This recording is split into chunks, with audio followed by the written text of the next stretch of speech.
All right, well, really quickly, I'll introduce myself. My name's Rich Elkins. I'm the director of the Land Records Management Program at the Secretary of State's office. And what do we have to do with annexations? Well, one of the things I'm going to be talking about is annexations, the way that municipalities notify the state that they have done an annexation is that they have to let the Secretary of State know, and that comes to my division. And Nathan, who works with me in the office, and he's very nicely gone to go get me some water so I don't croak on you up here. He's the one who handles most of those. All right, for this hour and a half session, I'm going to talk to you for a little bit about annexation history and the importance of why we want to maintain a record of that annexation history and some various techniques that I've used when I worked in county government myself, maintaining those annexations so that I knew what was annexed, when, how, all this different kind of stuff. Thank you. Then following me, Bob Coates, who's the governor's census liaison, is going to be talking a bit, I believe, about the bass. And then we're going to have a little interactive kind of thing while we transition up here to a panel. So let's go ahead and get started. As I said, my name's Rich Elkins, and I'm going to be talking to you about annexation history. And if you've gone to any of my workshops, you see this slide. Anytime we're on the road or doing a virtual workshop, we bring greetings from Secretary of State Elaine Marshall, and we thank her for her letting us come out and do these kinds of outreach to people in the communities that need them. All right, let's get right down to the nitty-gritty, and I hate reading statutes, so we're not going to do it. But I'm going to point out a couple things. Okay, there is a general statute that talks about things that have to be done when an annexation is filed. And it says that that town has to have an accurate map of that annexed territory together with a copy of the ordinance. So we've got an ordinance, the document that actually creates and enacts the annexation, and a map, an accurate map of the area that's being annexed. Now, you all are GIS folks. You know that when we say an accurate map, we're not talking about a GIS map. A GIS map needs to have a disclaimer on it specifically saying, this is not a legal document. If you don't have that on there, you need to look at why you're not and do something about it. But that annexation ordinance and that map have to be filed at the County Register of Deeds and with the Secretary of State. Okay. Then last, there's a bunch more text. Then it says, then you also have to report it to the U.S. Census Bureau through the Boundary and Annexation Survey. All right. How many of you here are actually maintaining, you have separate polygons for each annexation in your municipal boundaries layer? Oh, wonderful. I love you all. All right. If you haven't, be aware it's not too late to start, and you don't necessarily have to go back to the beginning of time and recreate it all. But just starting now, all the new annexations you start getting, if you actually track them as separate polygons, then you know what was annexed, when, how, what are the documents that were done, when was it effective, when was it adopted, all that kind of thing. And some of the attributes that when I worked in Pitt County, that was the one I worked in that I had the most involvement with annexations. Some of the things that we tracked, we had a specific one that maybe would be kind of curious to you. We had the ICL, OCL, which is an inside city limits and outside city limits. I think it was a legacy thing from when we used to have more problems with topology when you had holes and stuff like that. So if you had a hole, it would be labeled as an OCL, so it's a polygon, but it's not inside the city limits. And then when I was there, we added in an extra status of ANX, something that's been annexed, but the annexation effective date hasn't come yet. The annexation has occurred, but it isn't effective until a future date. Okay, so that way we could easily pull all the ones, and if we looked and we found all the ANX and we looked to see which ones were effective June 30th of 2024, we could then pull those out and say, okay, well, they're all inside the city limits, now we can change their status, kind of thing. Other things you want to track: which municipality is it? Now, if you're in a municipality, you're probably not going to care about which municipality it is because you are only one municipality. But if you're in a county, you probably have more than one municipality. So it's a good thing to know which municipality the annexation belongs to. A key thing that a lot of people don't recognize and maintain: the ordinance number. When they adopt, when that local board adopts their ordinance, they have to assign an ordinance number to it. Now, we do get a few that we get annexation filings with us, and they don't have an annexation number, and we just kind of give it a date, the date that it was adopted as its annexation number. But that ordinance number is kind of the key that everything was built on, at least in Pitt County. But other things we keep up with: when was it adopted? When is it effective? And I particularly liked keeping that as a date and also as a year field, because I don't know, maybe you're better at queries than I am, but doing a date query is just a pain. So having a separate field where I could just query all the annexations up to 2024 or 2020, something like that, as opposed to having to do a date range, worked a lot easier. Those relevant documents, and we'll talk about those more in a little bit. Area and perimeter, whether that's the document, the stated area in the ordinance or on the annexation map, or something that you're calculating in the GIS. Has this been reported to the Secretary of State? It has to be recorded at the Register of Deeds, and you're going to know if it's been recorded at the Register of Deeds because it's going to have a book and page number on that, or when you have that ordinance record. That means it was recorded. But has it been sent to the Register of Deeds? To the Secretary of State's office? Has it been reported to the Boundary and Annexation Survey? You could have things in there to track those so that you know whether or not it was done. Did we report this last year or not? If you happen to be in a municipality, you may care what the zoning, if new zoning is going into place when it's annexed. So it's not too late to start. As I explained, these were the status that we were using in Pitt County: inside city limits, outside city limits, and annexations. Counties, typically when we would do it, whether it was a printed map or a web map, we would symbolize each of the different municipalities in a different color. So when you have two municipalities that are bumping up against one another, they're not the same color. You can see that you're in this municipality or that municipality. Now, when you do maintain your history in separate polygons, that could, if you got a lot of polygons, that could slow things down when you're redrawing.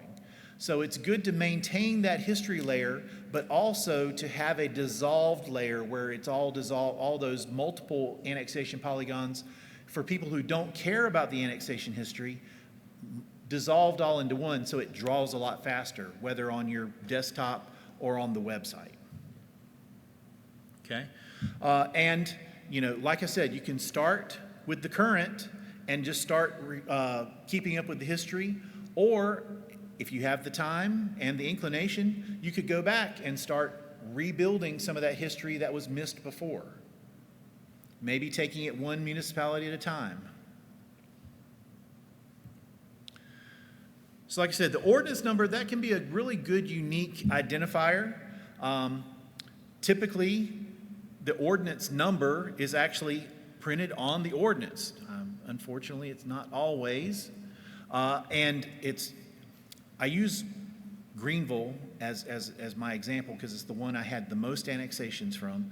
But I loved the way that they did it because they had their ordinance, and the ordinance had the ordinance number very clearly at the top. And when you had the map also had the same ordinance number written on it. You didn't have a question. You didn't have to figure out, does this map go with this ordinance or does this map go with this ordinance? And it's also a key field for that registration with the Secretary of State. And I'll show you some screenshots a little bit later of our website where you can actually go and do research on these annexations that are filed with us. When they show up in our list, they're going to be showing up as the ordinance number that was given. And it's also something that the Boundary and Annexation Survey is expecting you to provide for them when you say you have annexed something. They want to know that there was an ordinance passed, that annexation was actually approved by that board. Some drawbacks to using the ordinance number as kind of your primary identifier, though. You could potentially have two towns that formatted their numbers the same way. Usually there's a year in the ordinance number.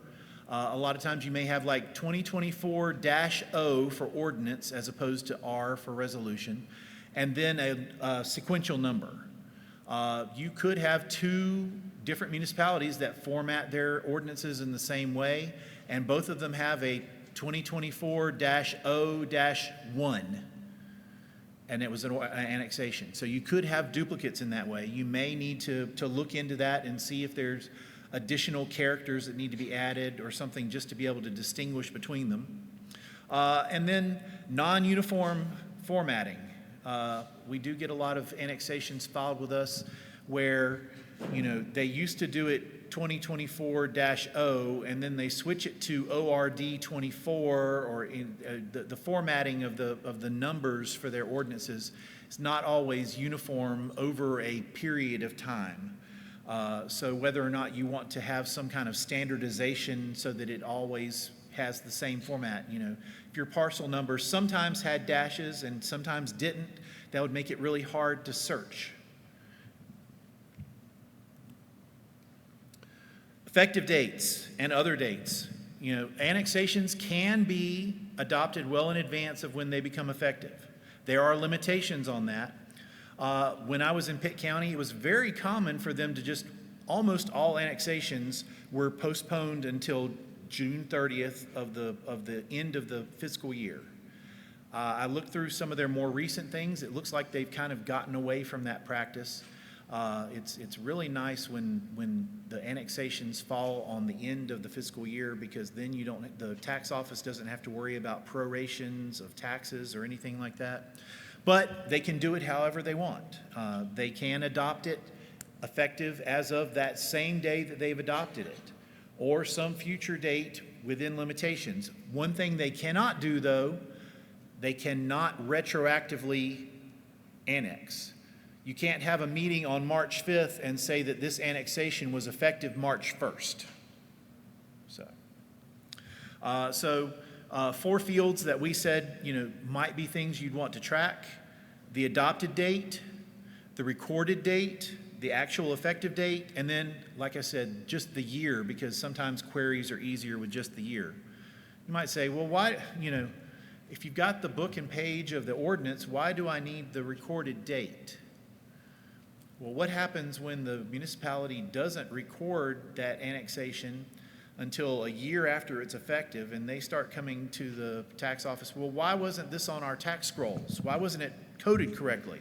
Well, you didn't record the annexation until this date. And so without having to go and pull the book and page, then go to the Register of Deeds to see when that was recorded, if you have that as a field in your data, it's already there for you. You don't have to go searching for it. So the required documents, as I mentioned in the statute, you have to have an ordinance and the annexation map. Now, there are some instances where annexation maps are a small map that's attached to actually an attachment to the ordinance itself, and that is okay. But more often than not, in your cities that are more practiced with doing annexations, you're going to see a separate map. But be aware, when you have that standalone annexation map or the map attached to the ordinance, there are also situations where they can do just a reference to an existing survey, but those are exempt from the review officer. All right. The document stated annexation area, being able to check between that and what the actual GIS acreage is. It's a good thing to be able to see if remapping is done. Local or a subdivision name, it's a good thing to have. And like I said, Secretary of State filing and boundary and annexation filing. So let's look at some examples. So I've got one from a couple of things from Greenville here. in Pitt County. And we go to the Register of Deeds and we searched for ordinances from City of Greenville, and we found these 4 ordinances that extend the corporate limits. And they've actually put the ordinance numbers in the descriptions for the documents. And then we searched for the maps, and nicely, because they have that in Greenville, they put that ordinance number on the map too. It's in the recorded information. We know which map goes with which ordinance. You can also check with the Secretary of State. This is some screenshots from ours. You can search for annexations by municipality. You can do a search dates, and we get the results. And here's those same 4 annexations as they were filed with the Secretary of State. If you click on the little plus on any of those, you can see the details and links to either PDF or TIFF images of the ordinance and map as were filed with us. So a couple quick examples of ways of maintaining that annexation data polygons. First off, what if it's annexing an entire parcel? So here's an annexation, it's an entire parcel, and here's the map. We can just go into the map, we can select that parcel, copy it from the parcel layer, paste it into our city limits layer, attribute it, filling out all the information in the attributes, and now it's added to our annexations, and it is a separate polygon, and it's labeled. In this case, we were labeling them by the map references. Okay, a different example. What if something is being annexed, but only a portion of the property is being annexed? Well, if you're in a county that does not do split billing, there are some counties where if you annex a portion of a property, they're going to just tax a portion of that value to the city and a portion not in the city. But if you're in one where you actually do split parcels by city limit lines, I advise you do the mapping of the parcel first, splitting it out. So you can see I've selected the whole parcel, and then I've gotten the yellow lines there. That's the lines for the actual survey itself with the road and the property. Then I can go in, do that split as needed, then select the portion that's going to be annexed, copy it into my city limits, attribute it, and it's done. My last example, this one's a little bit more complicated. You remember when we had those ICLs and OCLs, because we had those holes and we needed to have something to be able to determine that this is actually a hole and not part of a city limits? Well, this is an annexation in a hole that then creates a non-contiguous piece of unincorporated from the rest of it. So here's our whole parcel. And in red, that's the property that's being annexed. We split it out into a separate parcel.